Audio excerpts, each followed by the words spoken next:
Hello and welcome to All the Way Down, a YouTube channel all about the Scottish rock band Biffy. All the way down, all the way down. So I'm recording this on the 20th anniversary of Biffy Clyro's debut album, Blackened Sky. It is 20 years old today, and what I thought I'd do is just, for this video, just give it a bit of a listen. In terms of recording for this album, it's a little bit fragmented. It was recorded over 2 years, 2001 and 2002, in a couple of different recording studios around the UK. Most of it was produced by Chris Sheldon, who went on to produce the next album, Vertigo of Bliss and Infinity Land.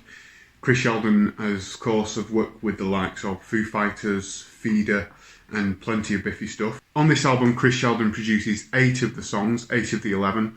The rest are produced by Paul Corkett and DJ Johnson. There's 4 singles from it, of course, 27, Just Boy, 57 and Joy Discovery Invention. It actually got to number 78 in the UK singles charts, and last year it actually became gold in the UK. It actually sold over 100,000 copies. And that's a real tribute to the band, because it's actually taken 20 years to get to that point. And for me, that is, fairly new fans getting to Biffy and listening to the last couple of albums and having that wider fan base dig deep into the old stuff, going back to the likes of this album, Blackened Sky and Vertigo of Bliss, and finding out what the back catalogue is. So congratulations to the band. Blackened Sky, as of last year, went gold in the UK. Blackened Sky was released by the record label Beggars Banquet. They famously discovered them at the Unsigned tent at T in the Park.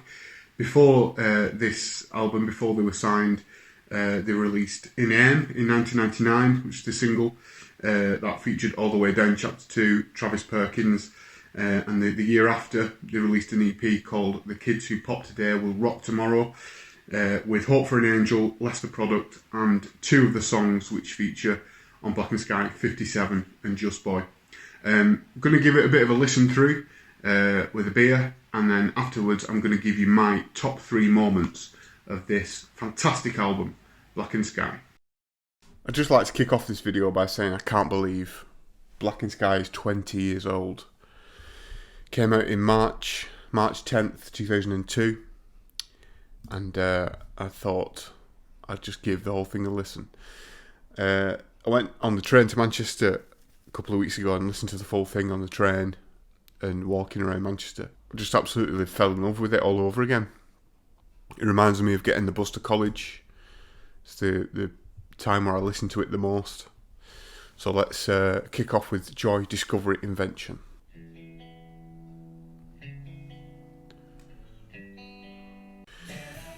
Even 20 years later, I've no idea what those opening lyrics mean.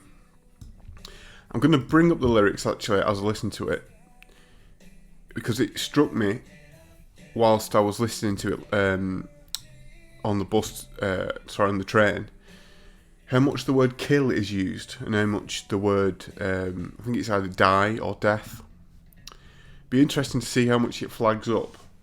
In fact, I'm going to do a little bit of a counter on the screen, so whenever the word kill comes up, I'm going to put it up.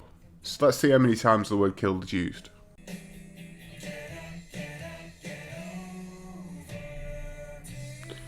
It's a lovely line in this song.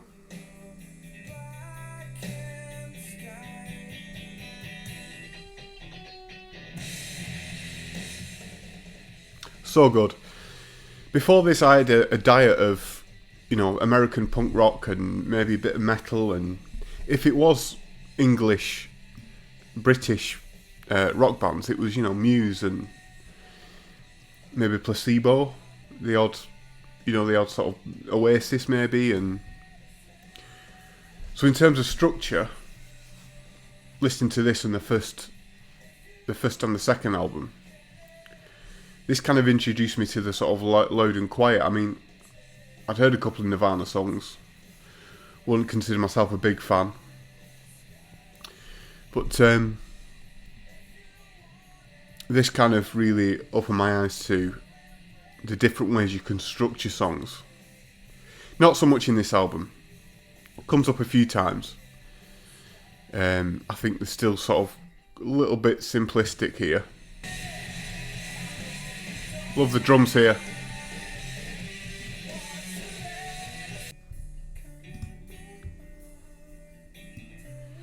Struck me as well, listening to it, how much falsetto, how high Psy sings in this first album. I don't think he does it much anymore, but there's so much high singing in this album. So straight on to 27, the first single from this album. This song I think is about very straightforward. It's Psy looking back on a relationship that's maybe deteriorated. There's a couple of songs on this album where it's clearly about a relationship ending. The most obvious being this one, I think. Just going back to Discovery Invention, when Ben starts singing the "Get Up, Get Up, Get Over," he's got such a great voice, and he's in 57, and he's in Just Boy, and James sings in Just Boy as well. I mean, I think Ben's got a lead singer's voice in his own right. It's really strong.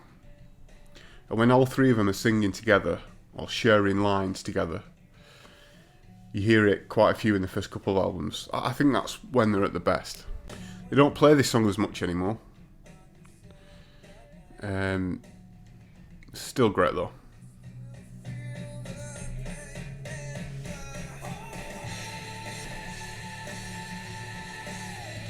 That's Ben again, I think, coming in with the shouting.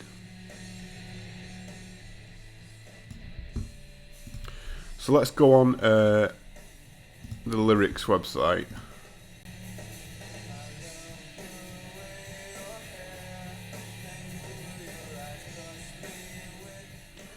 The lyric, "I love the way your hair hangs over your eyes, crush me with your stare." I mean, for a 16-year-old college lad,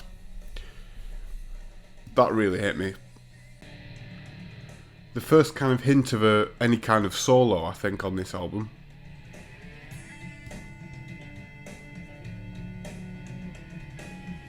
Are we calling this a guitar solo? Another strong song.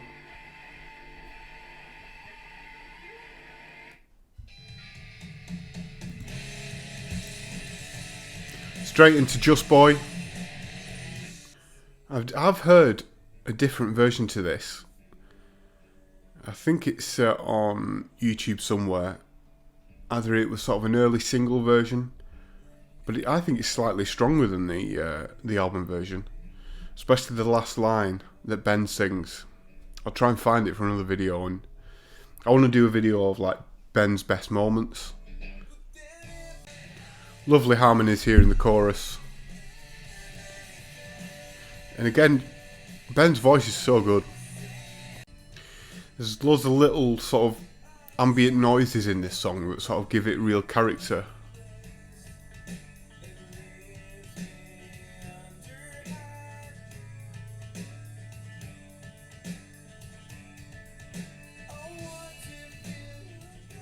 Like that.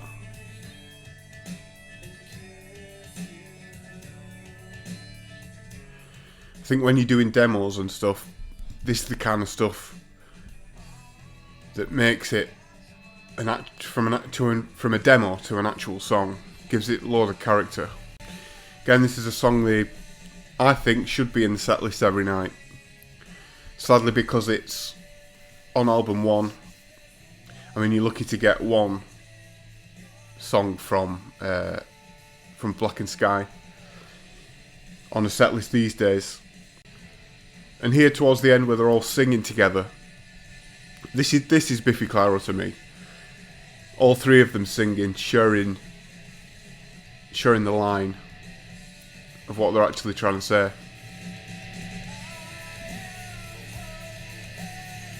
When you have this song, I don't understand why you don't play it every night, unless they've got bored of it. So we're 3 tracks into Blackened Sky. Kill the old, torture their young.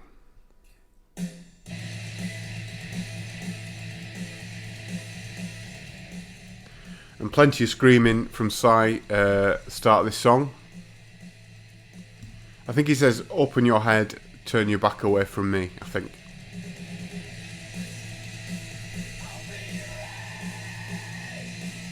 The song actually slows down here. Again, I was 16, 17, never heard a song just slow down.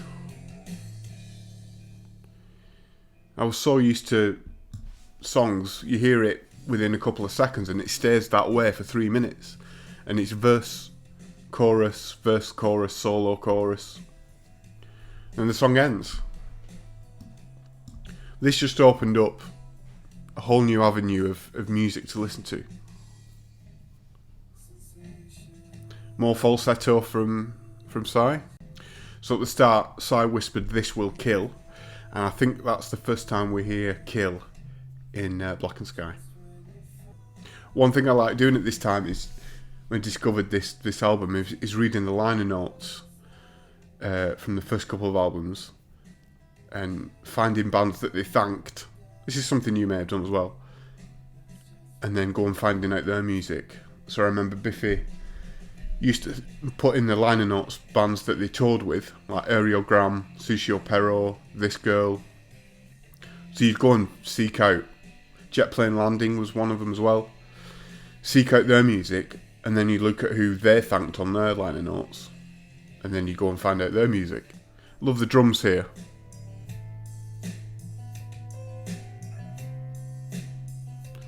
Bit of piano as well over the top. And I thought, to lose my way and suffer and die, that's just what I thought today. So I'm going to add the word die to this counter, along with kill. So in this song he says glimmer and die, so that's another one. And suffer and die. So I think we're up to 3 so far. I think maybe this and Solution Devices are maybe the most forgettable on this album. I still love the songs, but as I talked about in the B-sides video, you swap Hope for an Angel with this, or Solution Devices, you're talking an absolute banger of an album. I'd love to know who shouted that bit, who screamed that bit. Maybe it was Psy, I don't know. And again, we're just moving into a completely different part of the song. Like a bit of a jam out, but these days I think Biffy, a jam out towards the end of the song is shorthand, I think, for I've just run out of options, so we're just going to do this for a minute. Like in Bubbles and Stinging Bell, I think. But this is great. This is arguably the best part of the song. Just heard nothing like this when I was listening to it. You can imagine me on the bus going to college just absolutely mind blown. So we're into track 5, the Go Slow. This is a great part.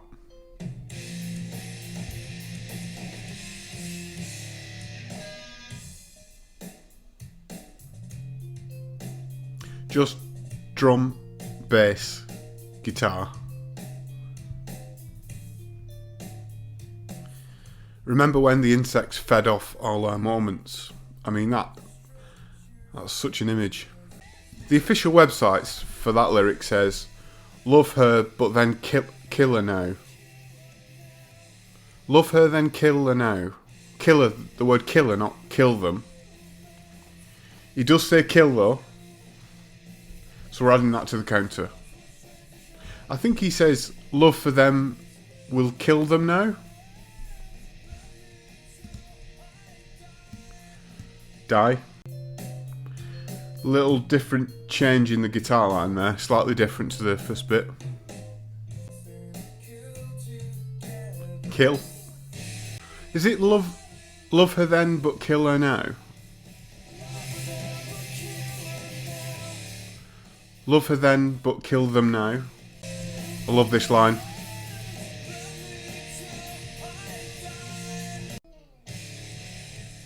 Doesn't get talked about enough, this song. It's track 5 is kind of buried, isn't it? But still great. I haven't noticed that bass before. Boom.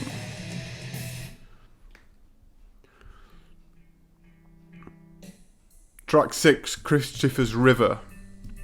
This is a song that's slowly crept into my top 10, I think. I think it's very different to the rest of the songs on this album because it's almost like a vignette of a memory that he's had, or a dream maybe, of him playing with a friend or a partner in the sea or in some water or playing on the grass. Great little bass fill from James there.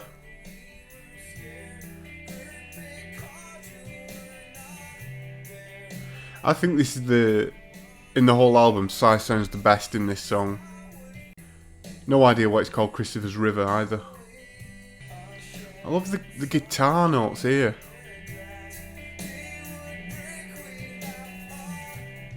And the change in the drums from the first verse, just to bring it up. Great. So great, this song. Like I was saying before, to me it stands out so much, this song. And the more times I listen to this album, the more times that this really sticks out as... First of all, it's quite simple in its storyline, its storytelling.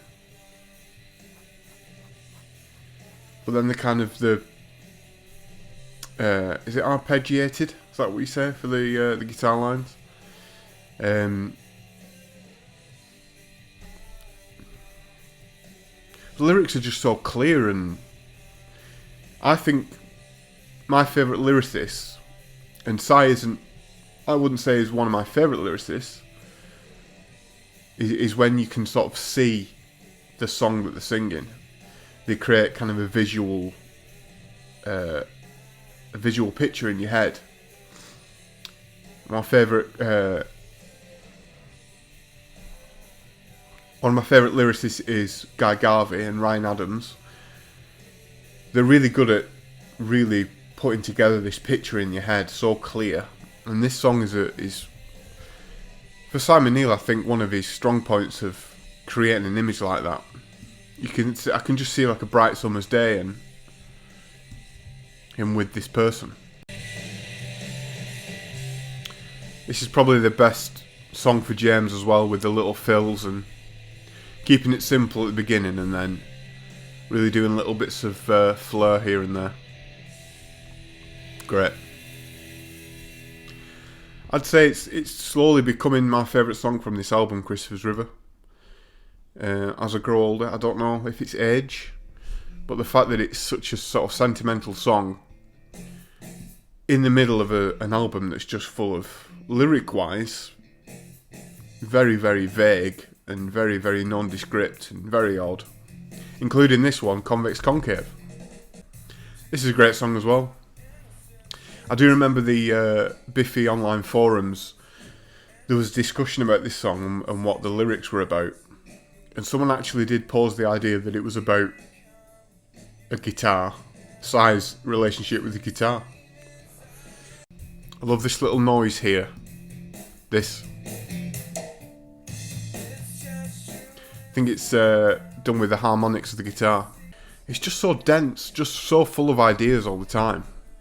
There's a YouTube clip of them sound checking. They're somewhere in America. I think they're doing like a radio session.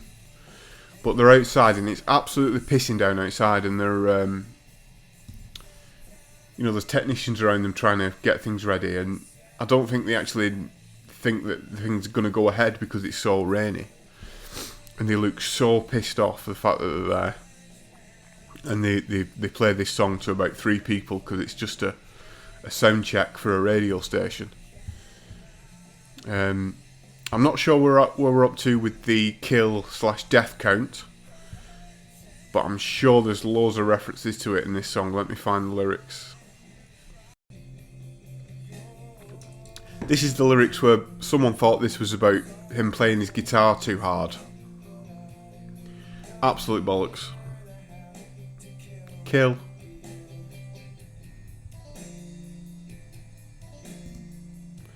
I mean, when I first heard this, I had no idea how they were making this sound. But it's just upstrokes, isn't it, with the electric guitar. Brilliant. So we're 7 songs into Blackened Sky. Still not a song that I want to skip. Every song has its own character, its own different parts of it that just makes it so good. I'd have to say Christopher's Rivers is up there, and Just Boy with my favourites. But so far they're all so strong. And this one's no exception.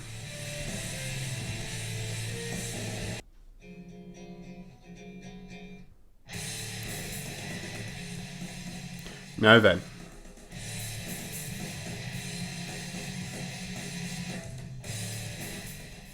Brilliant. The first song I ever heard from this band on MTV2. Watched the music video. Thought there was something wrong with the TV because the verse guitar line just kept shuddering, and I thought, I'm going to have to get a new TV here. Or something wrong with the channel. Just never heard anything like it before. And lyrically, it's about love.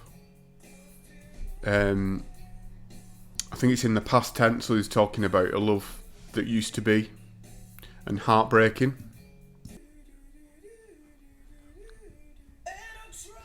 Just reminds me of being at early gigs and the crowd doing that bit.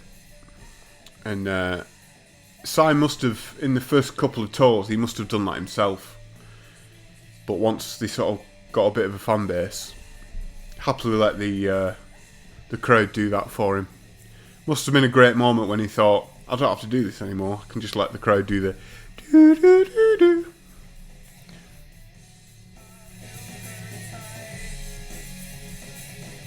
So the same lyrics as verse 1 to verse 2.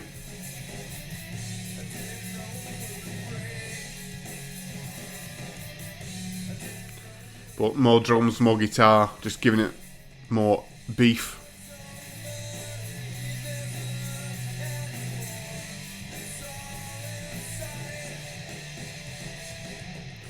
And when Ben comes in with the vocal, what drummer has a strong voice like this out there now?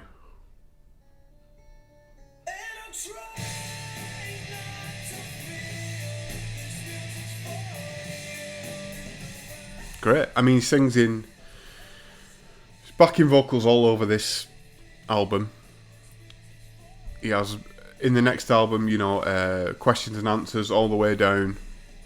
The best moments in the song in these first few albums, vocal-wise, are all from Ben.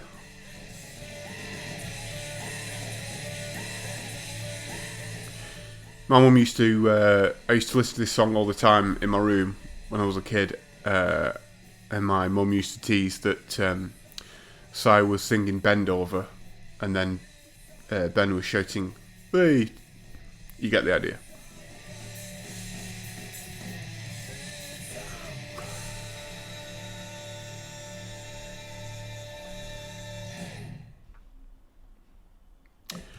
So that was it. That was the song that changed my life. And we move on to Hero Management.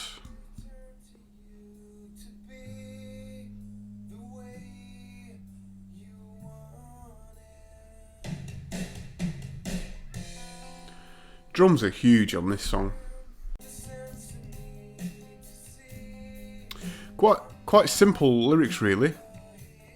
But we still fall down. You still fall down.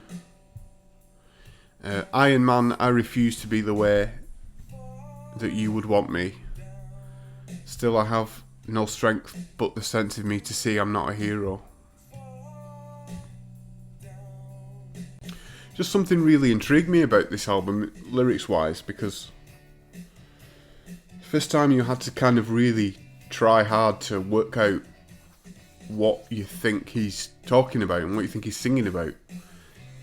You know, on a diet of punk rock, the song was about girls in high school and getting drunk and, you know, feeling like a kid.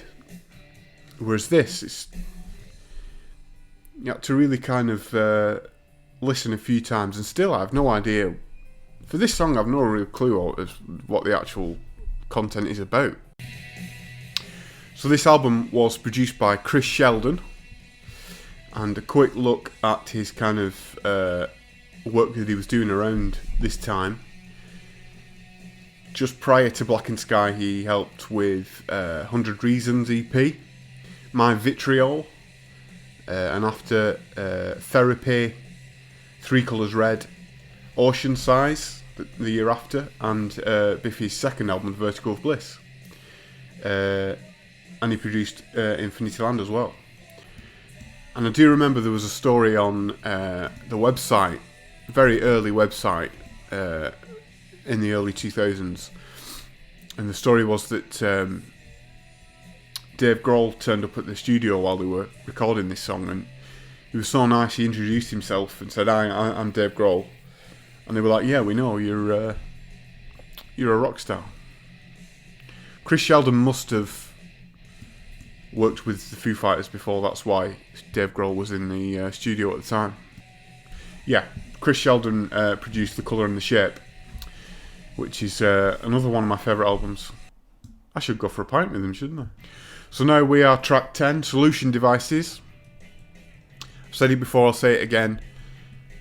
If there's any track that I would usually skip, or any track that I would replace for another, maybe Hope for an Angel, it would be this.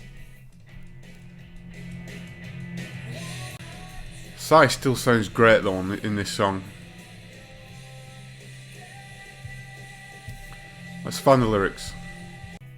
Want it, feel it, is what you say. Our turn, fuck you and all our games.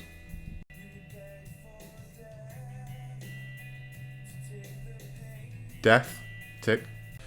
If this song was a B-side for Just Boy or 27 or 57, no one would argue, would they?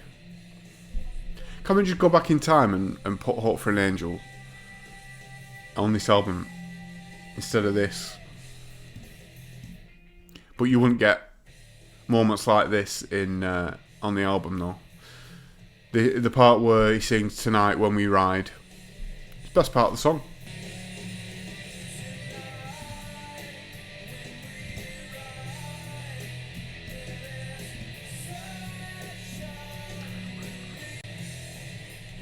See, moments like this, I mean, can't believe that the same band comes up with this, but then can be so gentle and beautiful in songs like Christopher's River, and you know, the gentler moments in 27 and Joy Discovery Invention.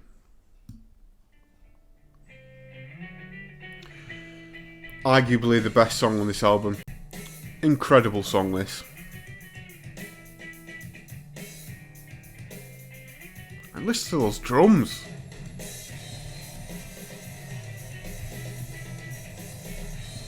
I think listening to this song in the first time I heard it kind of sealed the deal for me. I was already kind of blown away by the first 10 songs. Oh, that drum fill and this shouting.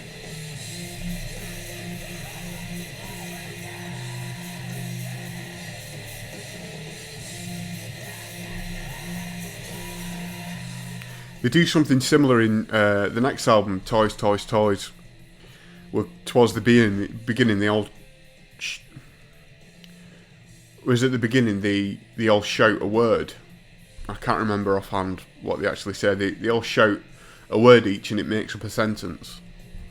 It's just that idea of them all being together and like as a team. I love that bass. So much groove to it. If my hope is gone, the way I feel, until the end is near, below my stress on the sky. Seems like, not for the first time on this album, it feels like fragments of sentences put together. Maybe that's why it's so difficult to work out. It reminds me, I must do a video about the best moments in Biffy songs where there's shouting going on. This has got to be in there.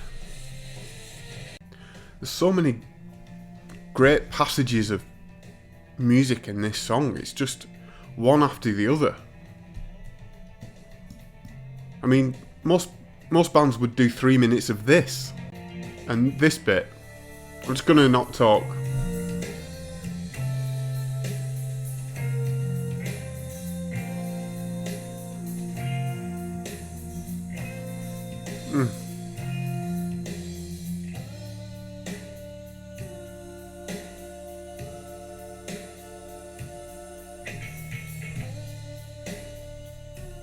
I mean, what can you say? It'd be fascinating to know, going into the studio before they recorded this song, were those vocal lines a part of the song before they recorded it, or was that something that maybe Chris Sheldon came up with, or something they added on to the end? Just gives the song that added extra. Unbelievable. Now we move on to Scary Mary, the final song on Blackened Sky. After 11 songs of noise and screaming and odd fragmented lyrics, you have this ballady, swooping, beautiful song. Every album seems to have a song that's sort of out of the blue and sort of shocks me a little bit, and this is it. And it can't really go anywhere else, I don't think, on this album. If you put it track 6, track 7, you'd be like, what's that doing there? But it really sort of bookends the album really well. I mean, the line, "The rocks look like a body in the river," one of a few lyrics on this album where you can actually picture what he's singing. I wonder why they chose to put this on the album rather than Hope for an Angel. Because the Hope for an Angel has that loud and quiet dynamic. Bags full of character like all these songs. But Scary Mary is so different to the rest of the song. Maybe it's close to Christopher's River, but even that becomes, a heavy song. Just think maybe if you stick Hope for an Angel... I keep going on about Hope for an Angel. Let's just leave it. It's a great B-side. And there we are. The end of the album. 49 minutes. 12 songs. And those lyrics at the end. Wash off your hands. It's time to let go. Release them. Give time to your heart. Give time to your soul. Release them all. For the first time, it just feels like he spent 11 songs just shouting and screaming and singing about, love that has broken down. In a couple of the songs, certainly. This song is like maybe the cathartic ending that he wanted. Sort of telling himself that, it's okay. It's give time to your heart. Wash everything off. It's time to let go of those relationships. So maybe this song is there for a reason. And I've only just noticed the song was co-written by Simon Neil and Martin Scott. I don't know who that is. So there we are, the listen through of Biffy Clyro's Blackened Sky on the album's 20th birthday. Happy birthday to Blackened Sky, and I urge you to give it a listen from track 1 to 12 because it's an absolute corker. So I hope you enjoyed that little listen through of the album Blackened Sky, 20 years on from it being released on March 10th, 2002. Still a very strong album for me, and one of my favourites from the band and just in general. Top 3 moments, I'm going to go with this. At number 3, I'm going to go with the end of the song Just Boy, where James, Ben and Si all sing.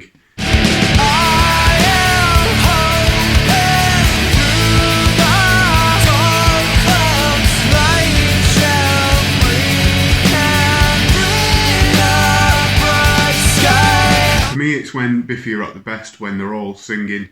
Ben's got such a strong voice, which I say in the main bulk of the video, but all of 3 of them singing at the same time, it really shows off how good they are, and that kind of ensemble sort of feel that you get. It's a great moment from a great song. Number 2, I'm going to go with the final moments of the opening track, Joy, Discovery, Invention. This moment of the song really reminds me of when they play this live and everyone sings it. The falsetto that you hear from Simon is something that you don't really hear anymore, but it's all over this album, and it's a lovely moment both on record and live. If you wanna get it, come and break my heart. Take me to your blackened sky. Before I get to my number 1, I'm going to just throw in an honourable mention. This moment from Christopher's River. Our laughs, our shirt tails in the wind. Seems like yesterday, my friend. The second verse of Christopher's River, Simon's voice, the guitar picking, it sounds so beautiful. But my number 1, I'm going to share with 2 different moments from the same song. Stress on the Sky, a wonderful song as we know. One of them being Ben's drums around this point.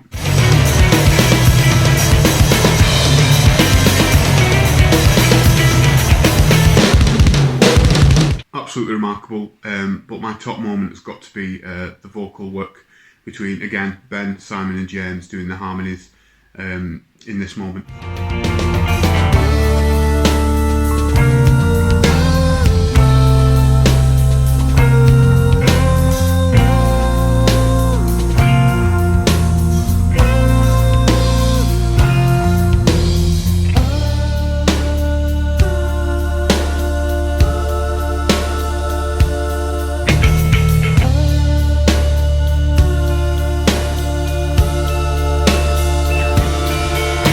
So those are my top 3 moments from Blackened Sky. I think on the truth of it, there's lovely, lovely, great moments in every song, and that's what makes it a great album for me. The album is 20 years old this year. What I'd like you to do as a present to the band and as a present to me, go out on the bus, you're doing your work, you're doing your chores around the house, give Blackened Sky a listen from track 1. You won't regret it.